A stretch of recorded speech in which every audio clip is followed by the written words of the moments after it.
नवरात्र का समय चल रहा है और ऐसे समय में विंध्याचल नवरात्र मेला का जिक्र अक्सर किया जाता है। विंध्याचल के पहाड़ियों पर माँ शक्ति के 3 स्वरूप विद्यमान हैं, माँ विंध्यवासिनी, माँ अष्टभुजा देवी और माँ काली खो। इस समय हम लोग माँ काली खो के मंदिर के पास आए हुए हैं, जो मंदिर से थोड़ी ही पहले माँ काली का एक गुफा है, जहाँ पे माँ काली अभय मुद्रा में अपने आप को विराजमान की हैं। पौराणिक कथाओं के अनुसार ऐसा माना जाता है कि माँ काली ने जब रक्त बीज नामक दानव का संहार किया था, तो उसके बाद जब उनके क्रोध जब उनका शांत हुआ था, तो तब माँ ने इसी गुफा में शांति में आकर के यहाँ पे ध्यान किया था और इसीलिए माँ का यह स्वरूप अभय मुद्रा के रूप में इस गुफा में स्थित है। हम यहाँ के मुख्य पुजारी मयंक मिश्रा जी से हम लोग अभी बातचीत करेंगे और यहाँ जानेंगे कि यहाँ की क्या मान्यताएं हैं और श्रद्धालुओं को यहाँ पे दर्शन करने से क्या क्या प्राप्त होता है। हम लोग इस समय माँ काली के गुफा में आए हुए हैं और यहाँ पे मुख्य पुजारी मयंक मिश्रा जी हैं। मयंक मिश्रा जी हम लोगों को बताएंगे कि यहाँ पे अभय मुद्रा में माँ कब और किस समय पे अवस्थित हुई है। मयंक जी, बहुत बहुत आपका स्वागत है हमारे इस कार्यक्रम में। और क्या है यहाँ की मान्यताएं, इस गुफा की क्या मान्यताएं हैं? इस गुफा की मान्यताएं हैं कि माँ यहाँ अभय मुद्रा में हैं और अभय मुद्रा में होने की वजह से जो भी भक्त यहाँ आते हैं वो अपनी मनोकामनाएं पूर्ण उनकी होती है और उन्हें सुख शांति प्राप्त होती है। जैसा कि मयंक जी ने हम लोगों को बताया कि यहाँ पे माँ का क्रोध शांत होने के बाद जब माँ ने यहाँ पे ध्यान लगाया तो वो अभय मुद्रा में आकर के यहाँ पे अवस्थित है। यहीं से थोड़ी ही दूरी पर माँ काली का असली स्वरूप विद्यमान है, जो माँ काली खोह मंदिर के रूप में जाना जाता है। और ऐसा कहा जाता है पौराणिक कथाओं के अनुसार कि माँ काली ने रक्त बीज नामक दानव का जब वध किया था, तो उनको यह आशीर्वाद प्राप्त था रक्त बीज को कि उनका रक्त जहाँ जहाँ गिरेगा वहाँ वहाँ रक्त बीज के कई असुर उनके रूप में पैदा होते चले जाएंगे। इसलिए माँ काली ने रक्त बीज का रक्त पान करने के लिए माँ काली के रूप में खेचरी के मुद्रा में, मतलब आसमान की तरफ मुख किए हुए मुद्रा में उनका रक्त पान किया है। मयंक जी, हमें ये बताया कि माँ काली को खेचरी मुद्रा में, जो ऊपर की तरफ आसमान की मुद्रा में है, ऐसा क्यों? युद्ध के समय एक जो है आसन होता है, जो योद्धा उस आसन में रहते हैं उसे खेचरी मुद्रा कहा जाता है और उसमें माँ का मुख आकाश की ओर खुला हुआ है।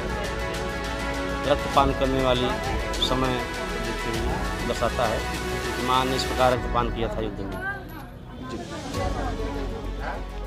मैं दर्शकों को ये भी बताना चाहूँगा कि पूरे विश्व में ये एकमात्र ऐसी मंदिर है माँ काली की, जहाँ पे माँ काली ऊपर की तरफ आसमान की तरफ मुंह को खोले हुए हैं।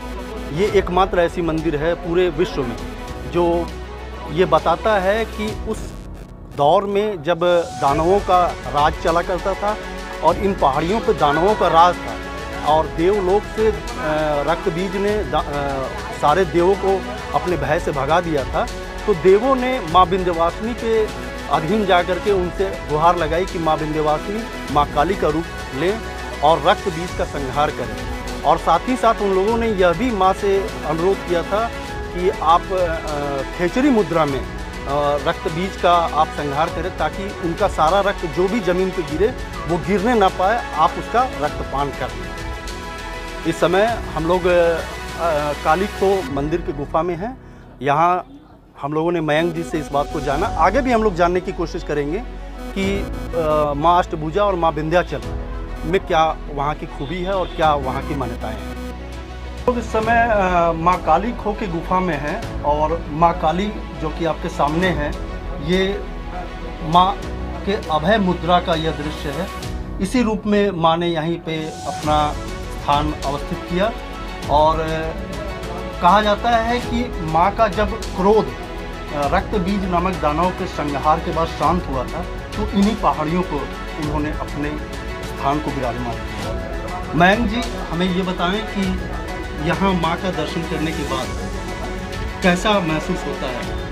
यहाँ माँ के दर्शन के बाद बहुत ही शांति प्राप्त होती है और ऐसा लगता है कि माँ आशीर्वाद दे रही हैं और उससे सुख की प्राप्ति होती है। कितने वर्षों से यहाँ पे श्रद्धालुओं का आना जाना हो रहा है? श्रद्धालुओं का आना जाना, यहाँ जब से रोड वगैरह बना है, पहले तो जंगल था, रोड नहीं था, बहुत ही कम साधु संत लोग आते थे केवल। रोड बनने से भक्तगण आने लगे। कितने लोग लगभग नवरात्र के दिनों में यहाँ पे दर्शन पूजन कर लेते होंगे? नवरात्र के दिनों में पर डे करीब 40 से 50 हज़ार दर्शन कर लेते हैं। तो जिस तरह हम लोगों ने देखा कि मयंक जी ने यहाँ पे बताया कि कम से कम 40 से 50 हज़ार श्रद्धालु रोजाना नवरात्र के दिनों में माँ का यह अभय मुद्रा में माँ काली का दर्शन करने आते हैं और माँ का आशीर्वाद प्राप्त करते हैं।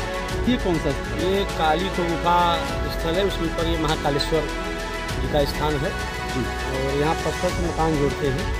जिनका मकान नहीं बन पाता, फिर बाधा विघ्न आता है परेशानी, तो यहाँ पर मकान जोड़ के जाते हैं और जिनका मकान बन जाता है तो यहाँ दर्शन पूजन करने आते हैं। जी, मकान जोड़ने। क्या नाम है आपका और क्या कर रहे हैं आप? मेरा नाम शोभित है और मैं कानपुर यूपी से हूँ और यहाँ दर्शन करने आया हूँ। यहाँ की मान्यता है कि यहाँ कुछ भी बनाते वो मिलता है, तो ये बात सत्य है और हमारा बहुत पुराना मकान था जो हमें मिला है माता रानी की कृपा से। तो यहाँ जो भी बनाते हैं वो बिल्कुल सत्य है। देवी की आस्था में आस्था रखिए, सब कुछ पूरा होता है। जय माता दी। दुर्गा के 7वें स्वरूप माँ महाकाली का यह मंदिर उत्तर प्रदेश के जनपद मिर्ज़ापुर के विंध्य पर्वत क्षेत्र पे स्थित है, जो माँ विंध्यवासिनी मंदिर से मात्र 3 किलोमीटर दूरी पर स्थित है। यह मंदिर महाकाली का पूरे विश्व में इकलौता है जो माँ का स्वरूप खेचरी मुद्रा, मतलब आसमान की तरफ मुख किए हुए मुद्रा में है। और ऐसा माना जाता है कि माँ महाकाली ने जब रक्त बीज नामक दानव का जब संहार किया था तो उनका रक्त जमीन पे ना गिर पाए, इसलिए माँ काली ने आसमान की तरफ मुख किए हुए मुद्रा में रक्त बीज के संहार के समय निकलते हुए सारे रक्त का पान उन्होंने कर लिया था। और यह मंदिर तंत्र साधना के लिए भी काफ़ी प्रसिद्ध माना जाता है।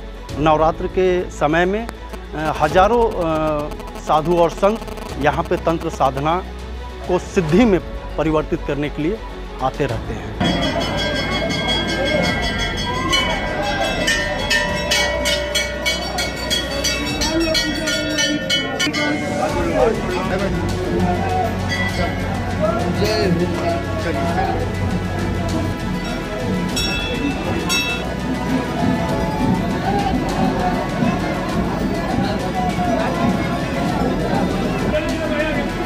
सरकार के द्वारा यहाँ पे रोपवे का भी व्यवस्था किया गया है, तो यहाँ पे आ रहे हैं माता का दर्शन करने और काफ़ी अच्छी संख्या में कर्मचारी आई है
कैमरामैन सुधीर सिंह के साथ मैं मंगलापति द्विवेदी, जगप्रकाश हिंदी दैनिक न्यूज़, मिर्ज़ापुर।